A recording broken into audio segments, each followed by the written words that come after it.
quickly in my last speech, but actually I didn't go into detail about it, and that is photography. So just to kind of get like an overview, who here has actually taken a photography class? Because like, I know some of you have.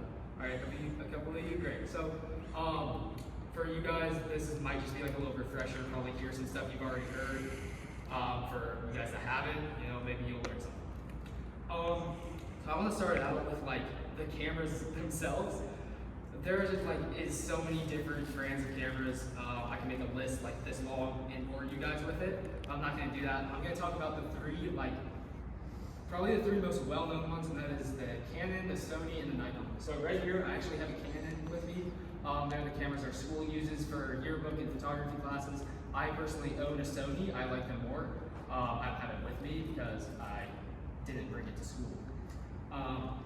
Now there's like kind of a lot of debates between which one's the best. It's kind of like preference. Some people, like me specifically, I like Sony's more. I think they're better. Some people like Canons more. If you like Nikon's more, really. The best way I could put it is you got your Canon, your Sony, and your Nikon. You got the PlayStation, the Xbox, and then like the Wii U. All right, and like respect to everybody that uses the Wii U. The Wii U's great, but like. I don't know about those Nikons. So to get into the camera itself, here we go. So there's two kind of cameras that most photographers are familiar with. First one is a DSLR, or in other words, a mirrored camera. The second one is a mirrorless camera. This one is the one our school uses. It's a mirror camera. Open it up. It's got a mirror in there. The mirrorless, they don't have a mirror. So that's awesome. And honestly, that's pretty much all I have for the camera itself. Now I kind of want to talk about the lens.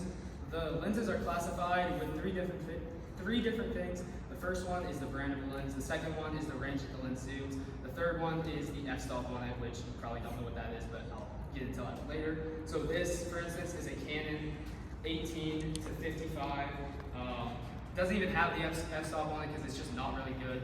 This is just the standard lens that the camera comes with. It's kind of known as like the kit lens is what people call them.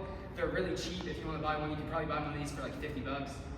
So like right here, I also have a Canon 75 to 300. This is an f4.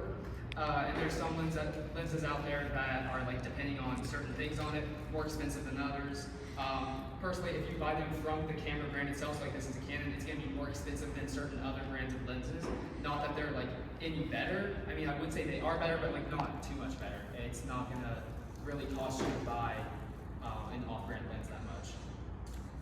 Now, a big thing about the lens and the camera itself is whenever you're putting the lens on the camera, the big thing is to not touch this part on the inside and not touch this part on the inside of the camera. They are kind of easy to clean if you know how, but if you're going to, then at least learn how to do it first. So basically you want to find, there should be a little mark or something. I think it's this right here on this lens. It's different for pretty much all of them. And there's also a mark right here. You kind of just line them up. Oh, I suppose it's not there. Yeah. Kind of just line them up until they fit in, and then you turn it, and it will click, and that's when you know it's on there. Now the camera itself is going to turn on. So here it is whenever it's on. Now how to use the camera, the thing I want to talk about the most is what you call the exposure triangle. So it's going to be your shutter speed, your aperture, and your ISO. Your shutter speed is going to look like a fraction.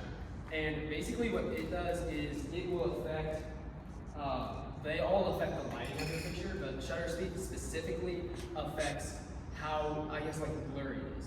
So if I were to turn my shutter speed to, if I were to turn it to 1 second here, that would mean that the shutter would be open for 1 second whenever I'm taking a picture. Meaning, whenever I shake it, if it takes a picture, it's going to be really blurry, but you can also see the screen's completely white, which means it basically is brighter because the longer the shutter is open for, the more light it's letting in. So if I were to shake it around and take a picture, it'd be really blurry. You also wouldn't be able to tell what's going on because it'd be way too bright. Now, the aperture part is right here, and it's, they call them f-stops. It says F and then a number. The lower the number, say you're taking a picture, the lower the number is, the more your subject will be in focus. The higher the number, the background will also be in focus. So if you're taking like a landscape picture, you want a higher number so everything's in focus. If I'm taking a picture of a specific person, you want a lower number so just the person's in focus. That is also going to affect your lighting. So it's going to make it the lower number. Your picture's going to be brighter. The higher number, your picture's going to be darker. And then finally is the ISO right here. In the ISO, literally the only thing it affects is brightness. The higher it is, the brighter your picture, the lower it is, the lower your picture. So whenever actually taking a picture, you want to have these two like fixed and adjusted first, and then you adjust your ISO, depending on what your light settings are. That's pretty much all I have today. I hope you guys low-key learned something. If not, that's fine.